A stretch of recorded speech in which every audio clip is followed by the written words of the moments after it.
السلام عليكم ورحمة الله وبركاته. اللهم صل وسلم وبارك على سيدنا محمد. إن شاء الله النهاردة فيديو جديد مع بعض، هو فيديو مهم جدا جدا جدا، وهو عن مراتب حافظ القرآن. أيوة. هو حافظ القرآن ليه مراتب؟ أيوة، حافظ القرآن ليه مراتب، وهقول لك دلوقتي عن المراتب بتاعته.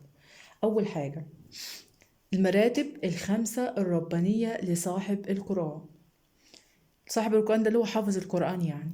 أول حاجة رقم واحد الشفاعة، إن القرآن الكريم فإنه يأتي إيه يوم القيامة شفيعا لأصحابه. يعني اللي بيحفظ القرآن الكريم القرآن الكريم بيبقى شفيع ليوم القيامة عن ذنوبه كلها. رقم اتنين، دي أول مرتبة الشفاعة. رقم اتنين الرفعة. طيب الرفعة إزاي؟ فإن منزلتك عند آخر آية تقرأها. يعني منزلة حافظ القرآن عند آخر آية تقرأها، دي المنزلة ليه عند ربنا سبحانه وتعالى. طيب رقم ثلاثة الصحبة. الصحبة اللي هو حافظ القرآن بيبقى مع مين؟ مع السفرة الكرام البررة اللي هم مين؟ الأنبياء. بيبقى الصحبة بتاعته اللي هم إيه؟ الأنبياء.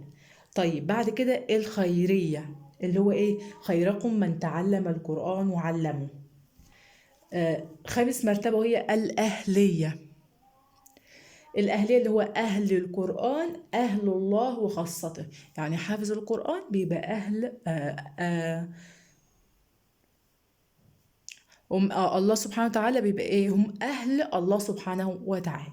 يبقى دي الخمس مراتب. أول مرتبة الشفاعة، تاني مرتبة الرفعة، تالت مرتبة الصحبة، رابع مرتبة الخيرية، خامس مرتبة الأهلية. الشفاعة فإنه يأتي يوم القيامة شفيعا لأصحابه اللي هو القرآن الكريم. الرفعة منزلة حافظ القرآن الكريم بتبقى منزلته عند آخر آية يقرأها. بعد كده رقم ثلاثة الصحبة، بيكون صحبته مين؟ مع السفرة الكرام البررة. بعد كده الخيرية، خيركم من تعلم القرآن وعلمه. الأهلية اللي هم أهل القرآن، أهل الله وخاصة له. أهل القرآن اللي هم حافظين القرآن الكريم. أتمنى بقى لو الفيديو عجبكم ما تبخلوش عليا بلايك للفيديو، كمان تشتركوا في القناة وتفعلوا زر الجرس للكل عشان يوصلك إشعار بكل فيديو جديد، وتكوني أول واحدة بتشاهدي الفيديو. أشوفكم إن شاء الله بإذن الله في فيديو جديد. مع ألف سلامة.